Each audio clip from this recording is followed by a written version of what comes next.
Phùng Thiệu Phong cam tâm ngồi xổm bế con dưới trời nắng như thiêu đốt. Triệu Lệ Dĩnh hiện đang tập trung vào sự nghiệp, con trai cô được Phùng Thiệu Phong nuôi dưỡng, thực ra cũng khá tốt. Suy cho cùng, với Triệu Lệ Dĩnh, nếu cô muốn giành quyền nuôi con trai, cô sẽ giao con cho bảo mẫu hoặc nhờ bố mẹ giúp cô chăm sóc đứa trẻ.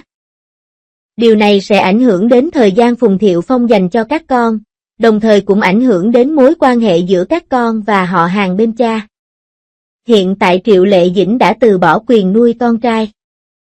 Cô ấy yêu con mình và sẽ dành cho con đủ tình yêu thương và sự bầu bạn của một người mẹ. Vì Phùng Thiệu Phong là người chịu trách nhiệm chính cho con trai mình nên anh cũng sẽ chăm sóc đứa trẻ. Đứa trẻ sống với ông bà và cũng sẽ nhận được rất nhiều nguồn lực. Dù sao thì với Triệu Lệ Dĩnh hiện tại, việc giao con cho gia đình chồng không thiếu tiền chính là cách tối đa hóa lợi ích của cô. Thiệu Phong đi cùng con trai tham gia các hoạt động của cha mẹ, có thể thấy con trai Triệu Lệ Dĩnh hiện đã được nuôi dạy rất tốt. Ít nhất thì anh ta cũng biết cách cư xử một cách điệu nghệ. Anh ấy hiền lành và dễ mến hơn mẹ của mình. Sau đây sẽ đi sâu vào tình hình chi tiết của con trai Triệu Lệ Dĩnh. Có lẽ với người phụ nữ đã ly hôn, nếu người chồng có trách nhiệm và có hoàn cảnh gia đình tốt thì việc không sinh con chính là tình yêu lớn nhất dành cho con. Đầu tiên, con trai của Triệu Lệ Dĩnh rất thích hành động như một đứa trẻ hư hỏng. Khi mệt mỏi vì tham gia các hoạt động, bé sẽ nhờ bố bế. Trên thực tế, nếu nhìn kỹ tính cách của Triệu Lệ Dĩnh, cô ấy có phần vặn vẹo, không thích đùa giỡn, luôn rất kiềm chế. Nhưng khi con trai Triệu Lệ Dĩnh theo bố tham gia hoạt động cha con, cậu bé trông thật đáng yêu và thích làm nũng. Con trai lần đầu tiên tham dự sự kiện.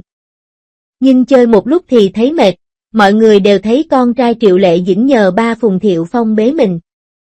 Có thể thấy, con trai của Triệu Lệ Dĩnh rất giỏi khiến người lớn thích mình và gần gũi mình, hoặc rất giỏi thể hiện sự yếu đuối trước mặt người lớn và giành được tình cảm của họ. Nếu Triệu Lệ Dĩnh cũng có tính cách linh hoạt như con trai mình thì có lẽ bây giờ cô đã có một cuộc hôn nhân hạnh phúc.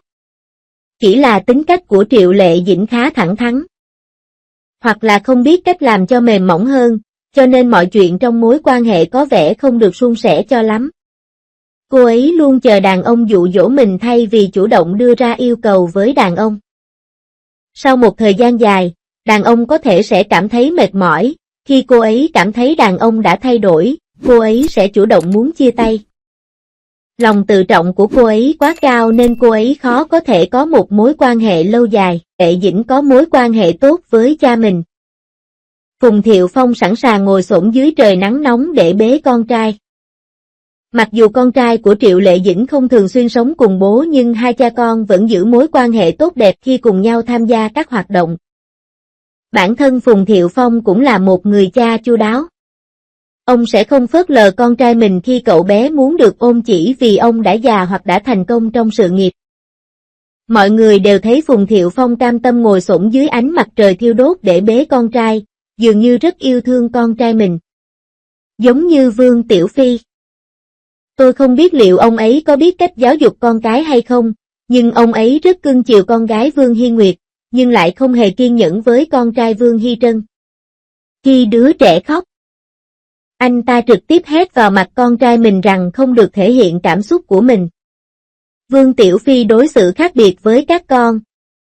Ngược lại, Phùng Thiệu Phong không yêu cầu con mình phải có những tiêu chuẩn nhất định đối với con trai mà để chúng được là chính mình và thể hiện cảm xúc của mình. Thứ ba, Triệu Lệ Dĩnh tỉnh táo hơn Tề Kiều trong cuộc ly hôn.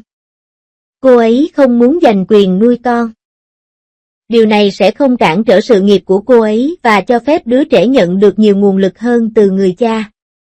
Nhiều phụ nữ luôn nghĩ rằng tình mẫu tử thật vĩ đại. Hoặc trẻ em sẽ không tốt nếu không có tình mẫu tử. Thực tế là nhiều phụ nữ không biết cách nuôi con và việc ở bên con có nghĩa là họ không thể đi làm. Giống như Tề Kiều. Hai cô con gái không bị bắt đi mà được Trần Vạn Chân nuôi dưỡng. Những đứa trẻ chắc hẳn đã nhận được rất nhiều sự chăm sóc và giàu có. Tề Kiều bị đưa đi. Không được phép tham gia tiệc sinh nhật của Hạ Du Kỳ, trở về. Về phần Triệu Lệ Dĩnh, Cô không đấu tranh giành quyền nuôi con trai vì biết Phùng Thiệu Phong xuất thân từ gia đình khá giả và mẹ chồng cô rất hiểu chuyện giáo dục. Nếu cô ấy để bố mẹ chồng nuôi đứa trẻ, đứa con của cô ấy chắc chắn sẽ nhận được tài sản từ cha nó, và cô ấy cũng có thể cho đứa con của mình trong tương lai, như vậy đứa trẻ sẽ nhận được nhiều hơn. Căn đan của Triệu Lệ Dĩnh đã bị đảo ngược. Sau khi tin đồn bị CCTV cáo buộc, viên chức đã phản hồi và bạn bè nhanh chóng lên tiếng.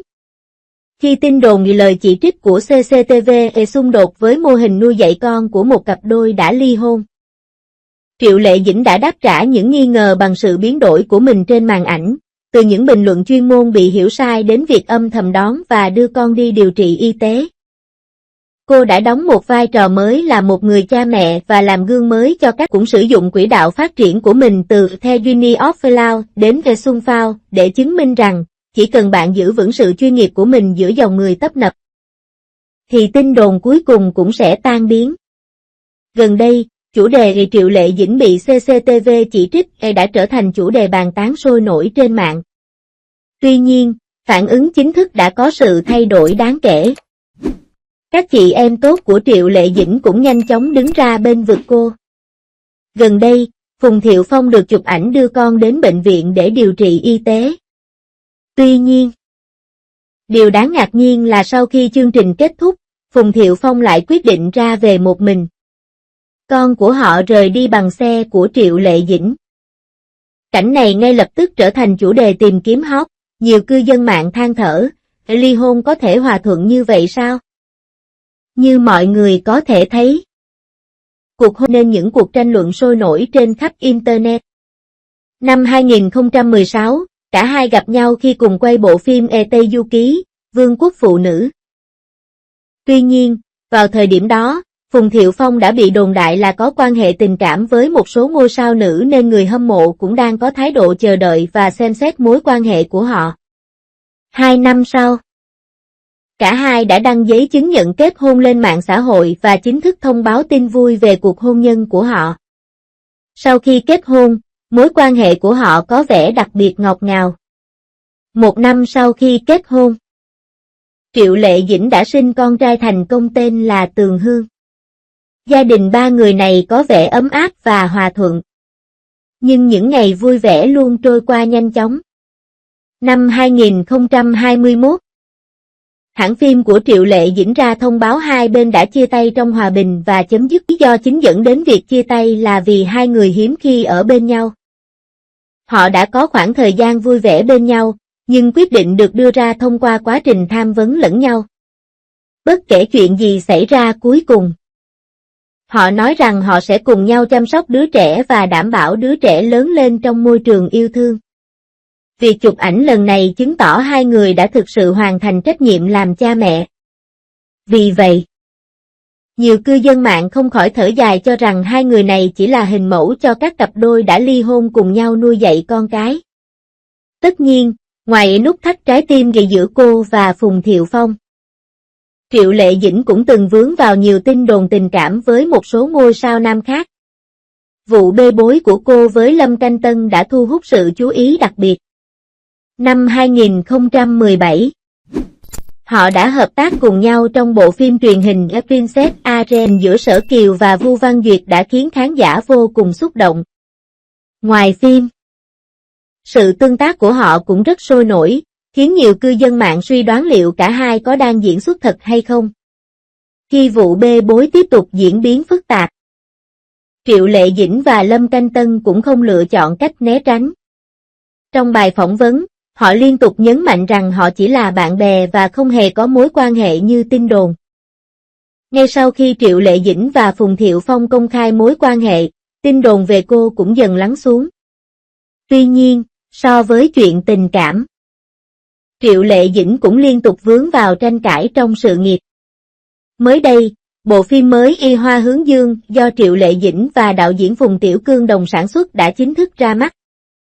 Đây là bộ phim đầu tiên Triệu Lệ Dĩnh tham gia với vai trò nhà sản xuất và diễn viên chính. Trong lễ hội Thanh Minh, mặc dù bộ phim này đã thu hút được nhiều sự chú ý kể từ khi ra mắt, nhưng nữ diễn viên chính Triệu Lệ Dĩnh đã gặp phải một số tranh cãi cách đây vài ngày. Sự việc bắt đầu khi chương trình Ship Princess E của CCTV mời một giáo sư đại học đến bình luận về bộ phim.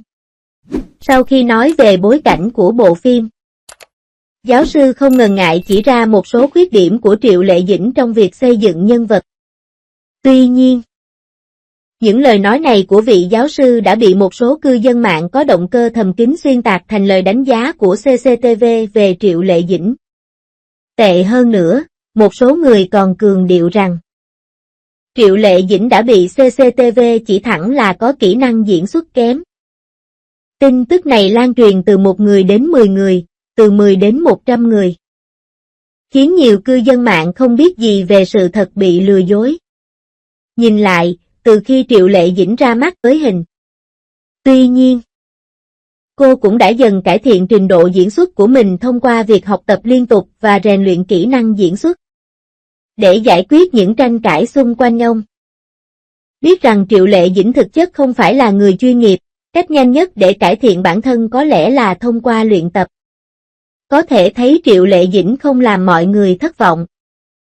Từ vai diễn đầu tiên của cô trong Nghề Hoa Du Ký cho đến vai diễn tuyệt vời hiện tại của cô trên màn ảnh rộng, thực sự rất ấn tượng. Cô đền đáp người hâm mộ đã luôn ủng hộ cô trong suốt quá trình trưởng thành. Lúc này, nhiều cư dân mạng vẫn đang bàn tán liệu đây có phải là lời chỉ trích của CCTV đối với Triệu Lệ Dĩnh hay không. Sự đảo ngược đang đến. Vào thời điểm đó, sự việc CCTV chỉ trích Triệu Lệ Dĩnh vừa mới được đưa ra. Nhiều người hâm mộ lên tiếng, cho biết lời không nhằm vào cá nhân Triệu Lệ Dĩnh.